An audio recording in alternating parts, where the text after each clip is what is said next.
Hello friends, welcome to my channel. Complete chemistry MCQ series के अंतर्गत आज एक नए टॉपिक से रिलेटेड कुछ इम्पॉर्टेंट एमसीक्यूज लेकर आया हूं। और आज का टॉपिक है रेडियो सक्रियता यानी कि रेडियो एक्टिविटी। और अगर आप किसी भी ऐसे एग्ज़ाम की तैयारी कर रहे हैं जिसमें कि जनरल साइंस से रिलेटेड क्वेश्चंस पूछे जाते हैं, जैसे कि एसएससी सीजीएल हो गया, रेलवे, यूपीएससी या फिर डिफरेंट जो स्टेट पीसीएस एग्ज़ाम्स है, तो आपको ये वीडियो अंत तक ज़रूर देखना चाहिए। तो आइए शुरू करते हैं। पहला प्रश्न है, रेडियो धर्मिता की खोज किसने की थी? तो ऑप्शन है रदरफोर्ड, हेनरी बैकरेल, रोएंटजन या फिर आइंस्टीन। तो इस प्रश्न का सही उत्तर है ऑप्शन बी, यानी कि रेडियो धर्मिता की खोज हेनरी बैकरेल ने की थी। अगला प्रश्न है, रेडियो धर्मिता का इकाई क्या होता है? एंगस्ट्रॉम, कैंडिला, फर्मी या फिर क्यूरी। तो इस प्रश्न का सही उत्तर है ऑप्शन डी, यानी कि रेडियो धर्मिता की इकाई क्यूरी होता है। और याद रखिएगा कि एक क्यूरी जो होता है वो 3.70 इंटू 10⁻10 विखंडन प्रति सेकंड के बराबर होता है। एक क्यूरी 3.70 इंटू 10⁻10 विखंडन प्रति सेकंड के बराबर होता है। अगला प्रश्न है, निम्न में से किसमें ऋणात्मक आवेश होती है? ऑप्शन है अल्फा किरण, बीटा किरण, गामा किरण या फिर एक्स किरण। तो इस प्रश्न का सही उत्तर है ऑप्शन बी, यानी कि बीटा किरण जो है निगेटिवली चार्ज होता है, इस पर ऋणात्मक आवेश होता है। इसको समझते हैं इस प्रकार से, ये याद रखिए कि जो अल्फा किरण है इस पे 2+ आवेश होता है, बीटा किरण पे 1- आवेश होता है और गामा किरण पे कोई आवेश नहीं होता है, यानी ये इलेक्ट्रिकली न्यूट्रल, विद्युता उदासीन होता है। तो ये याद रखिए आज के बाद कि अल्फा जो है वो धन आवेशित होता है, प्लस आवेश होता है, बीटा पे ऋण आवेश यानी नेगेटिव आवेश होता है और गामा पे कोई आवेश नहीं होता है। अगला प्रश्न है, निम्न में कौन सा तत्व प्राकृतिक रेडियो सक्रियता नहीं दर्शाता है? ऑप्शन है यूरेनियम, थोरियम, एल्यूमिनियम या फिर पोलेनियम। रेडियो सक्रियता जो है दो तरह का होता है, एक प्राकृतिक रेडियो सक्रियता और एक कृत्रिम रेडियो सक्रियता। प्राकृतिक रेडियो सक्रियता के बारे में कहा जाए तो वैसी प्रक्रिया, वैसी रेडियो सक्रियता जिसमें किसी तत्व के नाभिक से स्वतः अपने आप जो है अल्फा, बीटा और गामा किरणों का उत्सर्जन होता रहता है और उसके नाभिक में स्वतः अगर परिवर्तन होता रहता है तो उसे हम लोग प्राकृतिक रेडियो सक्रियता का नाम देते हैं। और कृत्रिम रेडियो सक्रियता में उसको रेडियो सक्रिय बनाया जाता है प्रयोगशाला में। तो इसमें एल्यूमिनियम जो है वो प्राकृतिक रूप से रेडियो सक्रिय नहीं है। तो इस प्रश्न का सही उत्तर होगा ऑप्शन सी, यानी कि एल्यूमिनियम। अगला प्रश्न है, गामा किरणें क्या होती है? तो ऑप्शन है बाहरी अंतरिक्ष से आने वाली आवेशित कण। नहीं, क्योंकि इसमें अंतरिक्ष की कोई चर्चा ही नहीं है, क्योंकि जितनी भी ये किरणें हैं वो सभी किसी रेडियो सक्रिय तत्व के नाभिक से निकलने वाली किरणें हैं। अगला है अंतरिक्ष से आने वाली अनावेशित उच्च ऊर्जा कण, ये भी नहीं होगा। अगला है रेडियो सक्रिय पदार्थों के द्वारा उत्सर्जित उच्च ऊर्जा किरणें। अगला है रेडियो सक्रिय पदार्थों द्वारा उत्सर्जित आवेशित कण।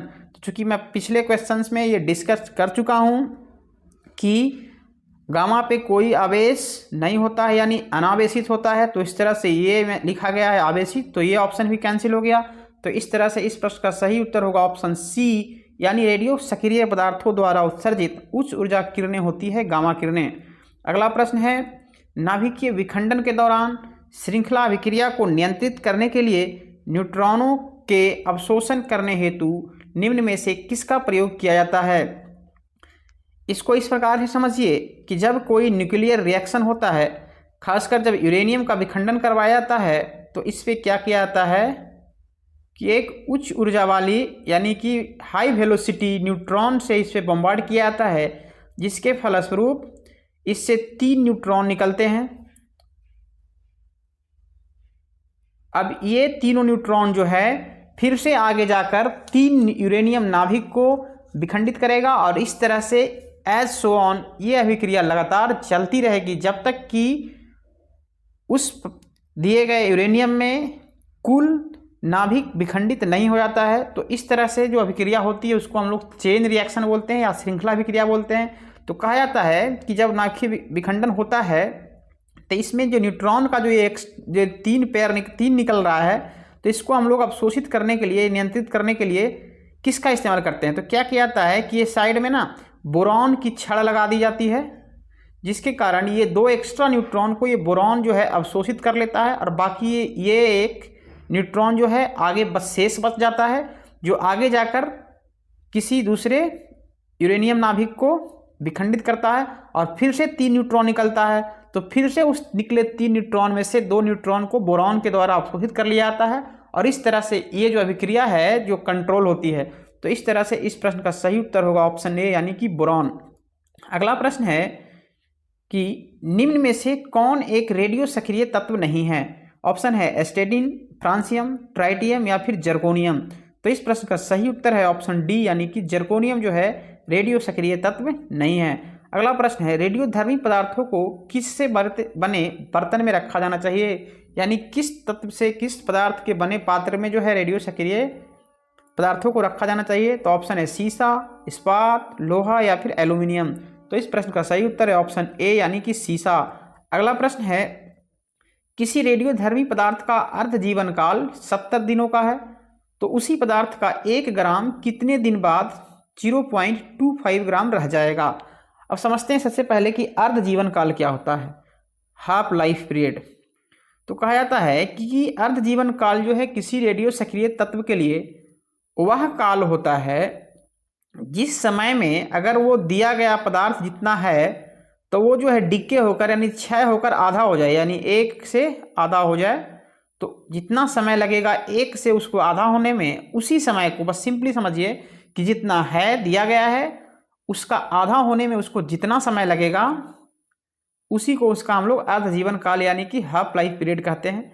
तो यहाँ दिया गया है कि 1 ग्राम दिया गया है और उसको हो जाना कितना चाहिए 0.25 ग्राम। तो 1 ग्राम होने में, आधा होने में कितना दिन लगता है उसका अर्ध जीवन काल यानी 70 दिन लगता है। तो 1 ग्राम से हाफ ग्राम हो जाने में उसको 70 दिन लगेगा।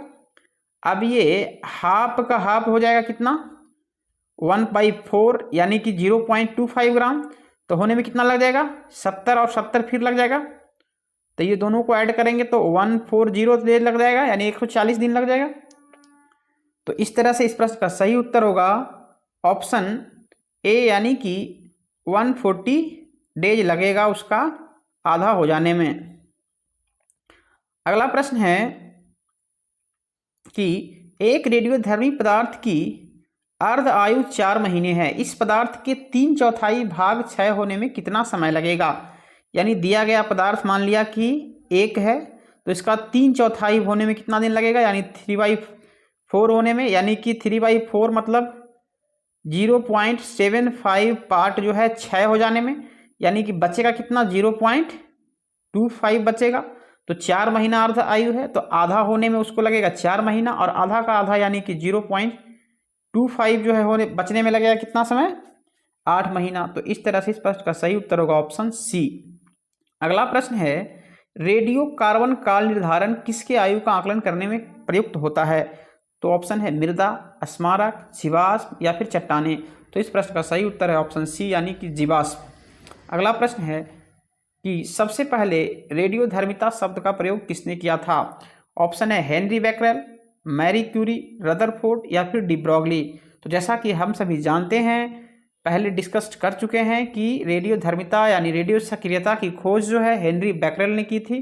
तो उस शब्द का प्रयोग भी सबसे पहले हेनरी बैकरेल ने किया। तो इस तरह से इस प्रश्न का सही उत्तर होगा ऑप्शन ए। अगला प्रश्न है यूरेनियम विखंडन की सतत प्रक्रिया को जारी रखने के लिए किस कण की आवश्यकता होती है? तो मैं अभी पिछले क्वेश्चन में डिस्कस कर चुका हूं कि किसी यूरेनियम के नाभिक को विखंडित करने के लिए उस पर बहुत उच्च वेग यानी हाई वेलोसिटी न्यूट्रॉन से बम्बार्ड किया जाता है, तो ये जो है नाभिक जो है विखंडित हो जाता है। तो ऑप्शन है इलेक्ट्रॉन, प्रोटॉन, न्यूट्रॉन या फिर पॉजिट्रॉन। तो इस तरह से इस प्रश्न का सही उत्तर होगा ऑप्शन सी, यानी कि न्यूट्रॉन कण की आवश्यकता होती है। अगला है परमाणु बम का आविष्कार किसने किया था? ऑप्शन है madam Curie, Pierre Curie, auto horn या फिर नोबेल। तो इस प्रश्न का सही उत्तर है ऑप्शन सी, यानी कि ऑटो हॉर्न ने परमाणु बम का आविष्कार किया था। अगला प्रश्न है, परमाणु शक्ति संयंत्र किस सिद्धांत पर कार्य करता है? ऑप्शन है विखंडन, संलयन, तापीय दहन या फिर इनमें से कोई नहीं। तो इस प्रश्न का सही उत्तर होगा ऑप्शन ए विखंडन। हालांकि आजकल मॉडर्न समय में बहुत सारे ऐसे न्यूक्लियर रिएक्टर भी बनाए गए हैं जो कि नाभिकीय संलयन के सिद्धांत पे कार्य करता है, परंतु ज़्यादातर जो न्यूक्लियर रिएक्टर है वो न्यूक्लियर फिजन यानी कि विखंडन के सिद्धांत पे कार्य करता है प्रायोगिक तौर पे, तो इसलिए ऑप्शन ए सही उत्तर है इसका। अगला प्रश्न है, किस प्रकार की अभिक्रिया में सबसे अधिक हानिकारक विकिरण पैदा होता है? ऑप्शन है संलयन अभिक्रिया, विखंडन अभिक्रिया, रासायनिक अभिक्रिया या फिर प्रकाश रासायनिक अभिक्रिया। तो देखते हैं, तो प्रकाश रासायनिक अभिक्रिया में कोई विकिरण पैदा नहीं होता है, रासायनिक अभिक्रिया में भी कोई विकिरण पैदा नहीं होता है, विखंडन में विकिरण होता है और संलयन में विकिरण होता है। तो जो सबसे ज़्यादा हानिकारक विकिरण जो है वो विखंडन में पैदा होता है यानी कि न्यूक्लियर फिजन में पैदा होता है। अगला प्रश्न है, निम्न में से कौन सा पदार्थ परमाणु रिएक्टर में मंदक का कार्य करता है? यहाँ मंदक का कार्य करता है। ऑप्शन है ओजोन, भारी हाइड्रोजन, भारी जल या फिर हाइड्रोजन सल्फाइड। तो इस प्रश्न का सही उत्तर है भारी जल यानी कि D2O या ड्यूटेरियम ऑक्साइड का इस्तेमाल किसी न्यूक्लियर रिएक्टर में मंदक के रूप में किया जाता है। अगला प्रश्न है, क्वाल 60 किस प्रकार का विकिरण उत्सर्जित करता है? अल्फा किरण, बीटा किरण, गामा किरण या फिर एक्स किरण। तो इस प्रश्न का सही उत्तर है कि क्वाल 60 से गामा किरण उत्सर्जित होता है, इसी कारण से इसका इस्तेमाल कैंसर की चिकित्सा में किया जाता है। अगला प्रश्न है, रक्त कैंसर की चिकित्सा में किसका उपयोग किया जाता है? ऑप्शन है आयोडीन 131, सोडियम 24, फॉस्फोरस 32 या फिर क्वाल्ट 60। तो इस प्रश्न का सही उत्तर है ऑप्शन डी यानी क्वाल्ट 60 का इस्तेमाल रक्त कैंसर की चिकित्सा में रक्त कैंसर के उपचार में किया जाता है। अगला प्रश्न है, हाइड्रोजन बम किस सिद्धांत पर कार्य करता है? तो ऑप्शन दिया गया है नियंत्रित नाभिकीय संलयन अभिक्रिया, अनियंत्रित नाभिकीय संलयन अभिक्रिया, नियंत्रित नाभिकीय विखंडन अभिक्रिया या फिर अनियंत्रित नाभिकीय विखंडन अभिक्रिया। तो देखिए, इसमें सबसे पहले ये देखना है कि जो यहाँ लिखा गया हाइड्रोजन बम यानी बम जो है वो नियंत्रित नहीं हो सकता, तो जिसमें भी नियंत्रित लिखा गया है वो ऑप्शन सही नहीं होगा, यानी नियंत्रित ये दो कैंसिल हो गया। तो अगला है अनियंत्रित नाभिकीय संलयन और अनियंत्रित नाभिकीय विखंडन। तो इस प्रश्न का सही उत्तर होगा ऑप्शन बी यानी कि अनियंत्रित नाभिकीय संलयन अभिक्रिया। अगला प्रश्न है, रेडियोधर्मी पदार्थों के द्रव्यमान या आवेश में किसके दौरान कोई परिवर्तन नहीं होता है? ऑप्शन है बीटा उत्सर्जन, गामा उत्सर्जन, ऑक्सीकरण या फिर अल्फा उत्सर्जन। तो इसको पहले एक थोड़ा सा समझ लेते हैं। एक होता है अल्फा डीके यानी अल्फा उत्सर्जन। तो इसमें क्या होता है कि जब किसी ये नाभिक मान लिया है न्यूक्लियस है, तो इससे क्या होता है कि जब एक अल्फा उत्सर्जित हो रहा है यानी एक अल्फा कण निकल रहा है, तो इसका मतलब ये है कि अल्फा कण निकलने के कारण इसका जो इस नाभिक का इस न्यूक्लियस का जो परमाणु संख्या यानी Z जो है इसमें जो है 2 की कमी होगी और परमाणु द्रव्यमान यानी द्रव्यमान संख्या A जो है इसमें 4 की कमी होगी। ये अल्फा डीके में होगा। याद रखना है कि अल्फा डीके यानी अल्फा उत्सर्जन में जब किसी नाभिक से एक अल्फा कण उत्सर्जित होगा तो उसके परमाणु संख्या यानी Z में 2 की कमी हो जाएगी, 2 माइनस हो जाएगा, और द्रव्यमान संख्या यानी A में 4 की कमी होगी। ये अल्फा उत्सर्जन में होता। इसके बाद बीटा हो गया।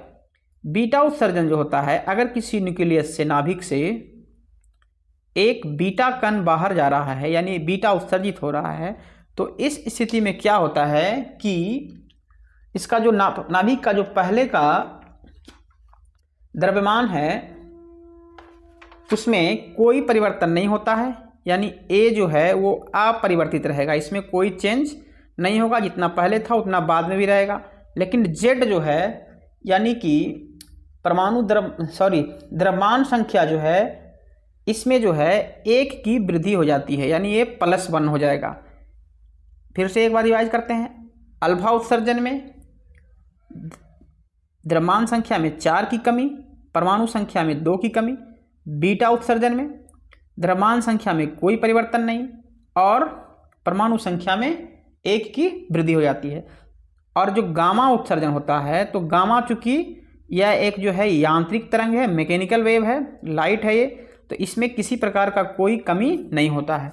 तो इस तरह से इस प्रश्न का सही उत्तर बीटा में भी चेंज होगा, आवेश में या द्रव्यमान में, अल्फा में भी होगा, ऑक्सीकरण रासायनिक अभिक्रिया है। तो इस तरह से इस प्रश्न का सही उत्तर होगा ऑप्शन बी यानी कि गामा उत्सर्जन। अगला प्रश्न है निम्न रेडियोधर्मी तत्वों में से किसका उपयोग मानव शरीर में रक्त प्रवाह की गति के मापन में किया जाता है? तो ऑप्शन है radio phosphorus, radio iodine, radio iron या फिर रेडियो सोडियम। तो इस प्रश्न का सही उत्तर है ऑप्शन डी यानी कि रेडियो सोडियम। अगला प्रश्न है कि निम्न किरणों के वेधन शक्तियों के बढ़ते क्रम में है। वेधन शक्ति यानी पेनिट्रेशन पावर जो होता है वो सबसे ज़्यादा किसका है, उसके बाद कम किसका है और फिर कम किसका है। तो इस तरह से आप याद रखिए कि सबसे ज़्यादा जो है वेधन क्षमता वो गामा का होता है, फिर बीटा का होता है और सबसे कम जो है अल्फा का होता है। तो इस तरह से इस प्रश्न का सही उत्तर किस में दिख रहा है? सबसे पहले गामा बढ़ते क्रम में देखना है। तो सबसे कम किसका है? अल्फा का है, फिर उससे ज़्यादा बीटा और उससे ज़्यादा सबसे ज़्यादा किसका है? गामा का है। तो इस तरह से इस प्रश्न का सही उत्तर है ऑप्शन ए। अगला प्रश्न है रेडियोधर्मी परिवर्तन में कौन भाग लेता है? संयोजी इलेक्ट्रॉन, कोर इलेक्ट्रॉन, परमाणु का नाभिक या फिर इनमें से कोई नहीं। तो संयोजी इलेक्ट्रॉन चूंकि रासायनिक अभिक्रिया में भाग लेता है, कोर इलेक्ट्रॉन को लेना देना नहीं है नाभिक की अभिक्रिया को। तो इस तरह से इस प्रश्न का सही उत्तर होगा परमाणु का नाभिक। अगला प्रश्न है अल्फा और बीटा किरणों की खोज किसने की थी? डाल्टन, रोएंटजेन, रदरफोर्ड या फिर बिलार्ड। तो इस प्रश्न का सही उत्तर है ऑप्शन सी, अल्फा, बीटा और गामा तीनों किरणों की खोज जो है वो रदरफोर्ड ने की थी। अगला प्रश्न है निम्न में कौन हीलियम नाभिक के समान है? अल्फा किरण, बीटा किरण, गामा किरण या फिर इनमें से कोई नहीं। तो देखिए यहाँ पे जानिए कि जो अल्फा किरण होता है यानी अल्फा कण जो होता है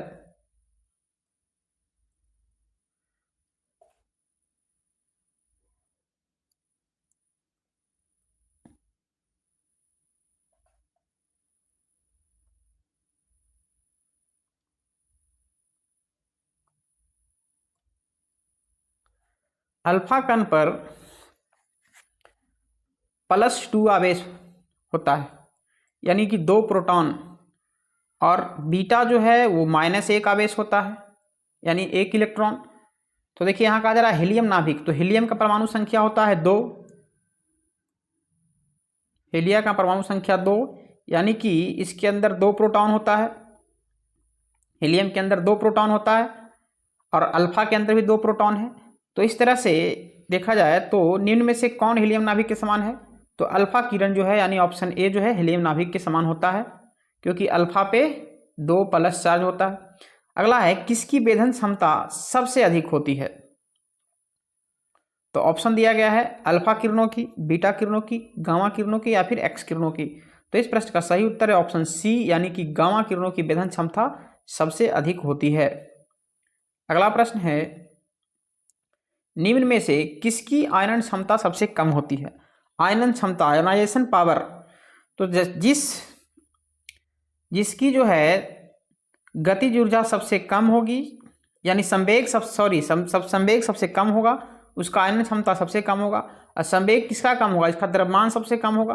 तो सबसे ज़्यादा द्रव्यमान जो है अल्फा का होता है, फिर बीटा का होता है क्योंकि इस पे 2 प्रोटॉन है, 2 इलेक्ट्रॉन है, और गामा पे कोई प्रोटॉन कोई इलेक्ट्रॉन नहीं, तो सबसे कम द्रव्यमान जो है गामा का होता है। तो इस तरह से सबसे कम आयन क्षमता जो होता है वो गामा किरणों की होती है। अगला है पृथ्वी की आयु का आकलन किस विधि द्वारा किया जाता है? यूरेनियम डेटिंग से, कार्बन डेटिंग, परमाणु घड़ी या जैविक घड़ी। तो इस प्रश्न का सही उत्तर है ऑप्शन ए यानी कि यूरेनियम डेटिंग के द्वारा। अगला प्रश्न है कि एक बीटा कण के उत्सर्जन में परमाणु संख्या तथा परमाणु द्रव्यमान में क्या परिवर्तन होता है? तो पिछले क्वेश्चन में मैं इसका डिस्कशन कर चुका हूं। तो ऑप्शन है परमाणु संख्या में 1 की वृद्धि व परमाणु द्रव्यमान अपरिवर्तित, परमाणु संख्या में 1 की कमी व परमाणु द्रव्यमान अपरिवर्तित, परमाणु संख्या अपरिवर्तित व परमाणु द्रव्यमान में 1 की वृद्धि। अगला है परमाणु संख्या अपरिवर्तित व परमाणु द्रव्यमान में 1 की कमी। तो इस तरह से मैं बता चुका हूँ पहले कि बीटा डिक्के जब होता है किसी न्यूक्लियस से, तो उसमें क्या होता है कि उसका जो परमाणु संख्या यानी Z है उसमें 1 प्लस हो जाता है, और परमाणु द्रव्यमान यानी A जो होता है उसमें कोई चेंज नहीं होता, यानी जितना पहले है उतना अभी भी रहता है। तो इस तरह से इस प्रश्न का सही उत्तर होगा ऑप्शन ए। अगला प्रश्न है कि अल्फा किरणें निम्न में से होती है। अल्फा किरणें क्या होती है, तो मैं पहले ही बता चुका हूँ कि जो अल्फा किरण है उस पर +2 चार्ज होता है, +2 आवेश होता है, या और हीलियम आयन पे भी +2 आवेश है यहाँ पे। तो इस तरह से इस प्रश्न का सही उत्तर होगा ऑप्शन बी यानी हीलियम आयन होता है। अगला प्रश्न है, एक अल्फा कण के उत्सर्जन से परमाणु संख्या तथा परमाणु द्रव्यमान में क्या परिवर्तन होता है। तो ये मैं बता चुका हूँ कि जब अल्फा उत्सर्जन होता है, अल्फा डिक्के होता है किसी न्यूक्लियस से, तो इस स्थिति में जो उसका परमाणु संख्या यानी Z है उसमें 2 की कमी होती है और परमाणु द्रव्यमान में 4 की कमी होती है। तो परमाणु संख्या में 2 की कमी या परमाणु द्रव्यमान में 4 की वृद्धि, ये गलत है। तो इस तरह से परमाणु संख्या में 2 तथा परमाणु द्रव्यमान में 4 की कमी, ये ऑप्शन सही है, ऑप्शन डी। अगला प्रश्न है कि यदि किसी रेडियोधर्मी पदार्थ की मात्रा को 2 गुना कर दिया जाए तो रेडियोधर्मी क्षरण की दर पर क्या प्रभाव पड़ेगा।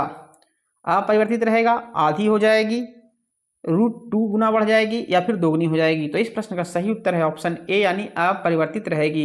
1 ग्राम आप न्यूक्लियर मटेरियल लो या 1 kg लो या 1 टन लो, उसमें कोई प्रभाव नहीं पड़ेगा। 1 ग्राम से अगर आधा ग्राम होने में उसको जितना समय लगेगा उतना ही 1 kg से आधा kg होने में या 1 टन से आधा टन होने में लगेगा। तो अगला प्रश्न है, बीटा किरणों पर किस प्रकार का आवेश होता है। ऑप्शन है धनात्मक, ऋणात्मक, शून्य या फिर प्रोटॉन के समान। तो इस प्रश्न का सही उत्तर है ऑप्शन बी। मैं पहले डिस्कस कर चुका हूं कि बीटा कण पर ऋणात्मक आवेश होता है।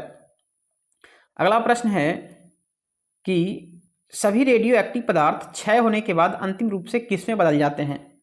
ऑप्शन है सीसा, कोरेंडम, कैडमियम या फिर जस्ता। तो इस प्रश्न का सही उत्तर होगा सीसा। अगला प्रश्न है, निम्न में से किसके उत्सर्जन से संभारी का निर्माण होता है। ऑप्शन है अल्फा किरण, बीटा किरण, गामा किरण या फिर एक्स किरण। तो इस प्रश्न का सही उत्तर है ऑप्शन बी यानी कि बीटा किरण के उत्सर्जन होने से संभारिक यानी आइसोबार्स बनते हैं। अगला प्रश्न है, रेडियोधर्मिता किससे मापी जाती है। किस यंत्र के द्वारा रेडियोधर्मिता का पता लगाएंगे या उसका मेजरमेंट करेंगे। अगला है तो ऑप्शन है polarimeter, calorimeter, Geiger Muller counter या इसको GM काउंटर भी लिखा जाता है, या फिर बैरोमीटर।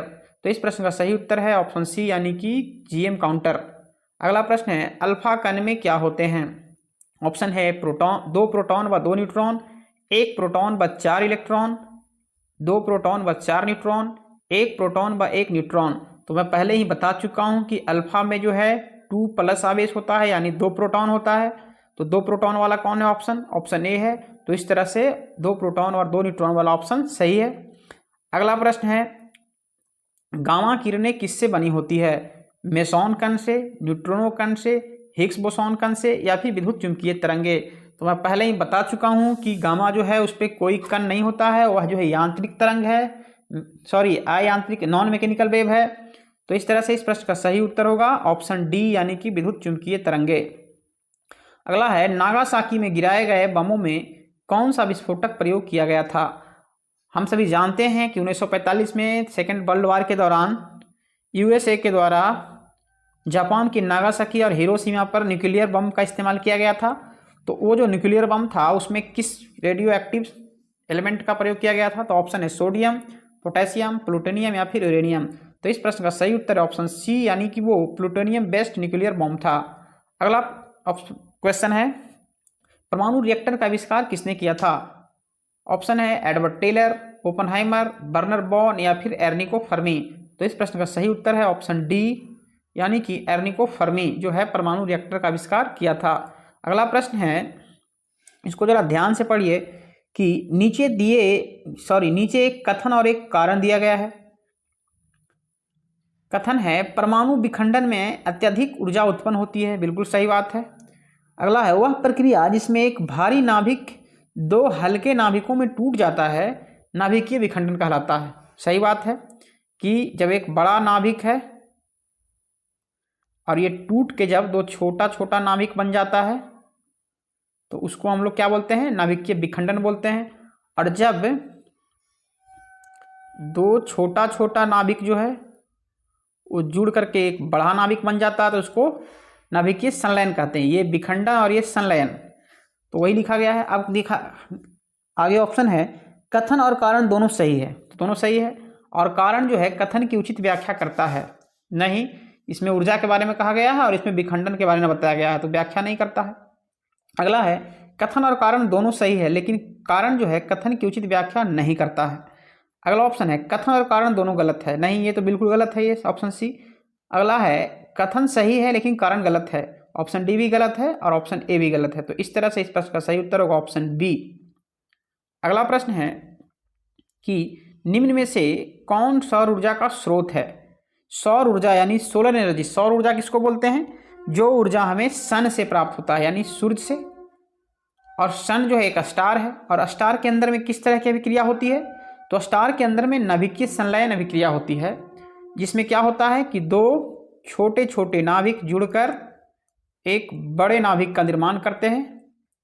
तो इस तरह से इस प्रश्न का सही उत्तर होगा ऑप्शन बी, यानी कि नाभिकीय संलयन अभिक्रिया के द्वारा सौर ऊर्जा हमें प्राप्त होता है।